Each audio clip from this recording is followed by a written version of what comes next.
So this is kind of a great first look at how insect collections can be done. The nice thing about this kind of box is you don't have to open the box to see the insects. You can open the box if you need to, but you don't have to. So how do we keep the insects sitting like that? Well, each one of them has a pin in it. Now, these are very special pins. They are not the same kind of pins that we use for sewing at all.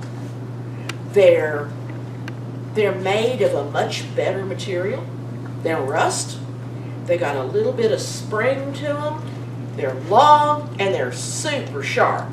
So you do have to be careful with them. When you get these kind of boxes, sometimes when you get them, let me see if I can get this one to come open. If I don't take a few pins out of the box.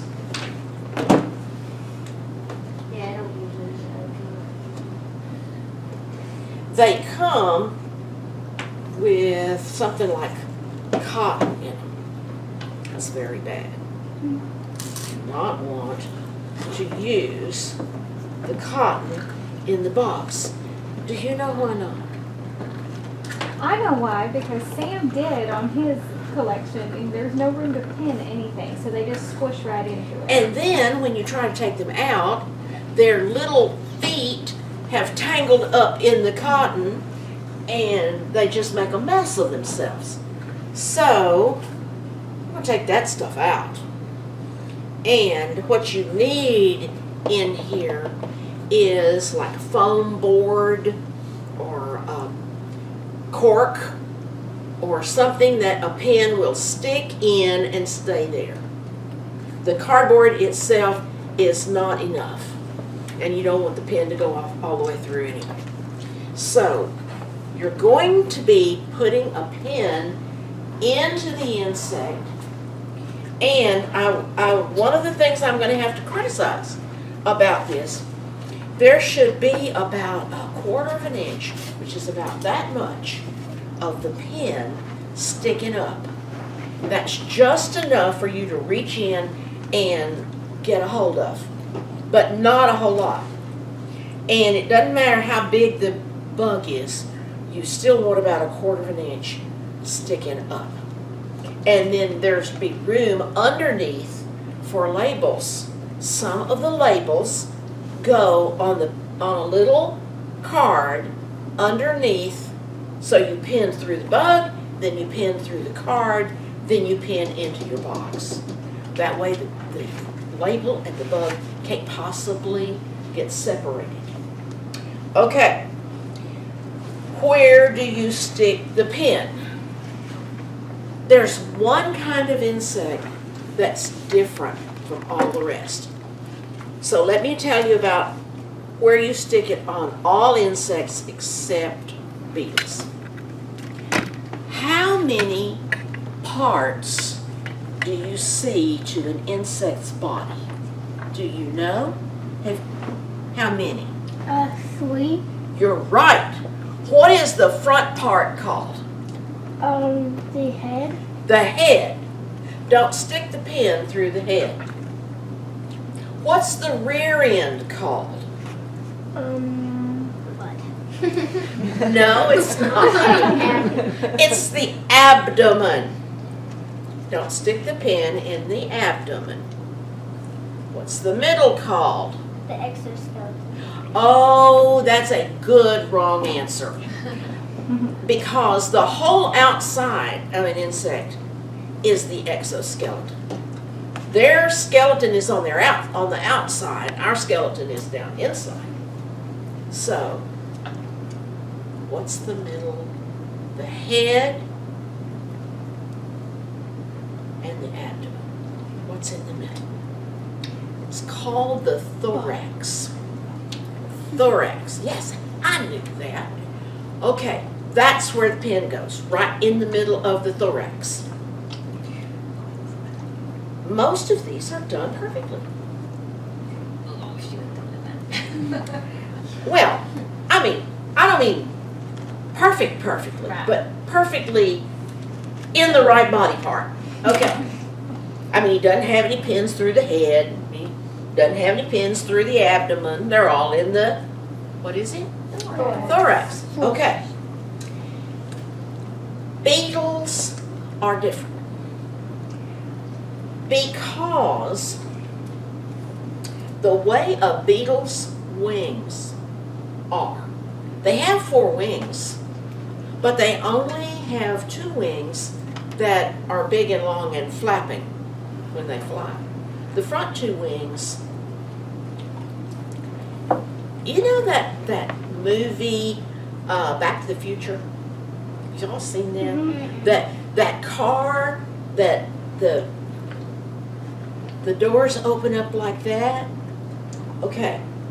That's how the front wings on a beetle work. When they need to fly, they take their front wings, stick them up in the air, take the hind wings, unfold them, and flap them and go flying. And when they stop, they fold those back wings up, and they put the front wings down to keep the back wings safe. When you look at them like this, the only thing you can see is the front wings.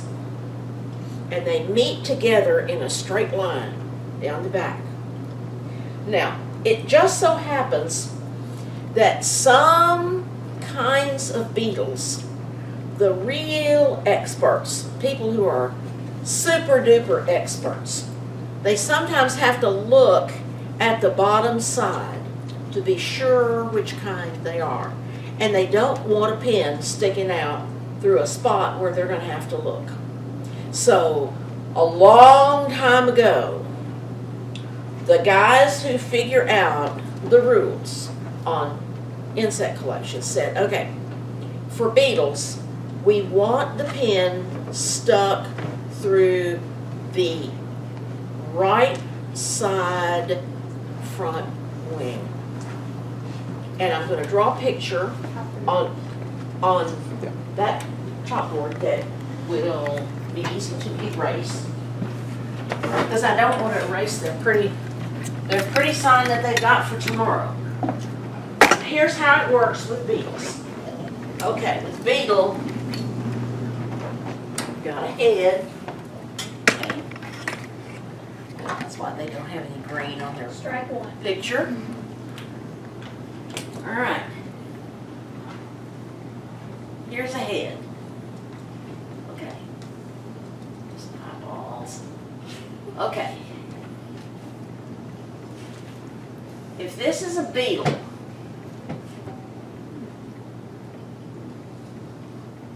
a beetle looks like it has a T on it. This front part right here is part of the thorax.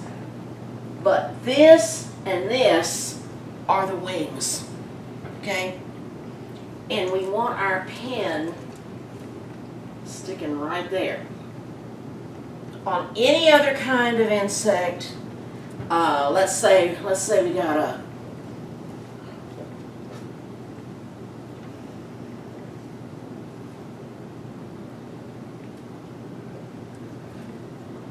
fly.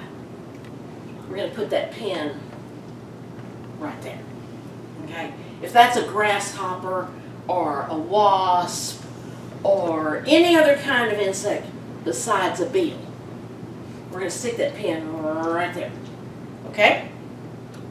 And we're going to push it down to where only about 1/4 of an inch sticks out. Now, how are you going to do that without poking that pin in your finger? Because I can guarantee you it is no fun to poke an insect pin into your finger. Ask me how I know. Okay? I've done it before and it hurts. You don't want to do that. If you have an old junk piece of styrofoam, okay, put your insect on a styrofoam cup or packing styrofoam or anything that pin can stick on down into, and push it through the insect until it comes out the far side. And then keep on pushing it until you've only got about that much of the pin showing. Okay?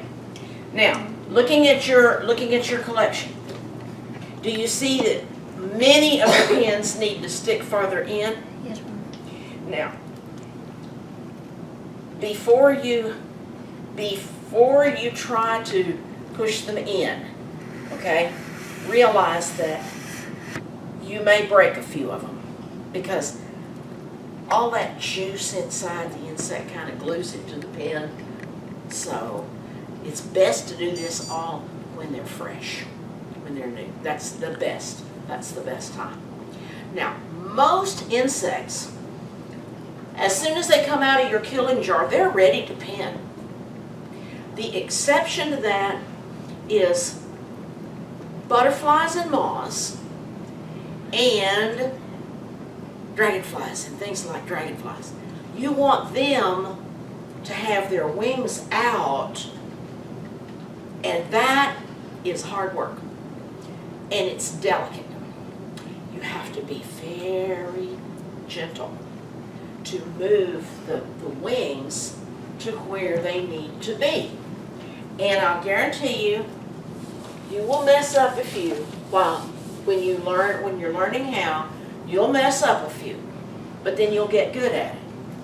And what you want to do, a butterfly, okay, there's your pin. Okay.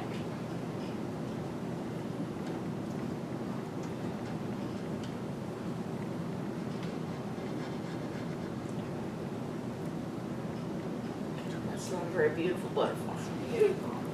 Okay. That's what your butterfly needs to look like. I want to show you. You can do this when they're fresh, but not after they've dried.